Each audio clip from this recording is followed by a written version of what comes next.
نادي النصر لكرة القدم هو فريق كرة قدم سعودي تأسس عام 1955 ميلادياً، يلقب الفريق من قبل مشجعيه بالعالمي بسبب مشاركته وتمثيله لقارة آسيا في أول كأس العالم للأندية كرة القدم، بعدما فاز بلقب كأس السوبر الآسيوية في عام 1998، وقد حصد على جائزة اللاعب النظيف في تلك البطولة. ويلقبه عشاقه أيضاً بالقاري كونه أول نادي آسيوي يلعب مباريات رسمية في 4 قارات مختلفة، وهي آسيا وأفريقيا وأمريكا الجنوبية وأوروبا. النصر يتصدر قائمة أعلى أندية الدوري السعودي بالقيمة التسويقية ب 79.08 مليون يورو. ما هي قصة نشأة العالمي؟ هيا بنا نعرف. تأسس نادي النصر في عام 1955 من قبل حسين الجبعاء وزيد الجبعاء، وكانوا يتدربون في ملعب قديم في غزالة الشرطة غرب حديقة الفتاح، حيث كان هناك ملعب كرة قدم صغير وغرفة صغيرة لتخزين الكرات والقمصان. بالإضافة إلى آل الجعبة وإخوانه، كان علي وعيسى العويس من أوائل العاملين في النادي. كان النادي يعمل كنادي هواة حتى عام 1960 عندما تم تسجيله رسمياً في الرئاسة العامة لرعاية الشباب. وأصبح الأمير عبد الرحمن بن سعود رئيساً للنصر. بدأ النصر في دوري الدرجة الثانية السعودي، وتأهل النصر إلى الدرجة الأولى في عام 1963 بعد فوزه التاريخي على شباب مكة بهدف سجله اللاعب ميرزا أمان. وخلال السبعينيات والثمانينيات فاز النادي ب6 بطولات دوري، و6 كؤوس ملك، و3 كؤوس ولي العهد، و3 كؤوس للاتحاد. وتمحور نجاح الفريق حول الثلاثي الذهبي السعودي وهم ماجد عبد الله وفهد الهريفي ومحيسن الجمعان. في التسعينيات فاز النصر بلقبين الدوري السعودي الممتاز، ولقب لكأس الملك، وكأس الاتحاد. كما حققوا نجاحاً في العديد من البطولات الدولية، وفازوا بكأس الخليج للأندية، وكأس أبطال الكؤوس الآسيوية، وكأس السوبر الآسيوي. ولعب النادي كممثل عن قارة آسيا في كأس العالم للأندية 2000 في البرازيل. وفي البطولة لعب النصر ضد نادي كورينثيانز وريال مدريد ونادي الرجاء الرياضي، واحتل المركز الثالث في المجموعة، وفاز النصر بجائزة اللاعب النظيف في البطولة. بعد اعتزال الثلاثي الذهبي، مر النصر في نكسات كبيرة. في عام 2006 نجى النادي من الهبوط في اليوم الأخير من الموسم، مما دفع أعضاء الشرف في النادي لوضع خطة فعالة لإنقاذ النادي.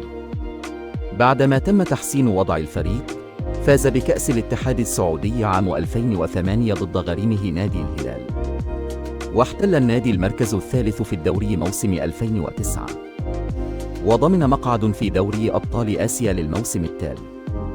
في موسم 2011 وصل النصر إلى نهائي كأس الملك، لكن خسر أمام نادي الأهلي بنتيجة 4-1. وفي موسم 2012 استمر النصر لاستعادة مستواه المعهود الذي كان عليه سابقاً، حيث بلغ نهائي كأس ولي العهد، لكن خسر أمام الهلال بركلات الترجيح.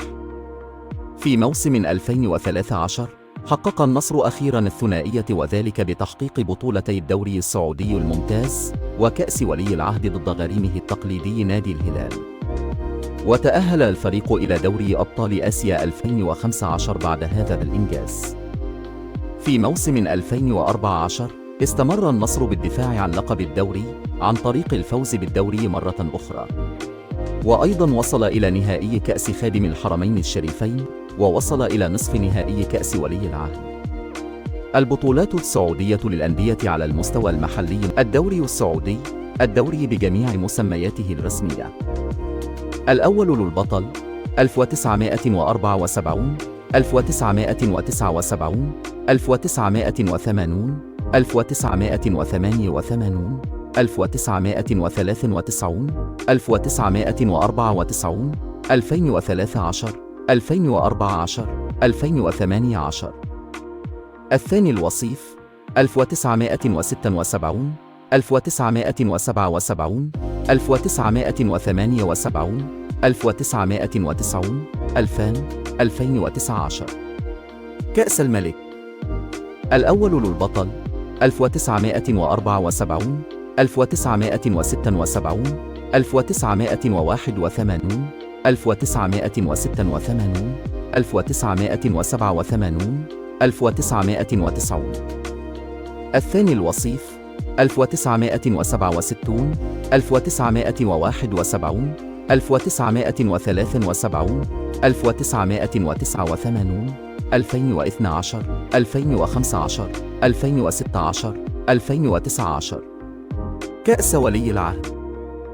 الأول للبطل مواسم 1973 1974 2013.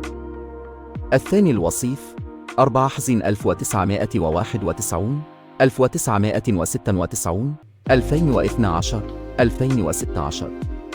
كأس الاتحاد السعودي كأس الأمير فيصل حالياً.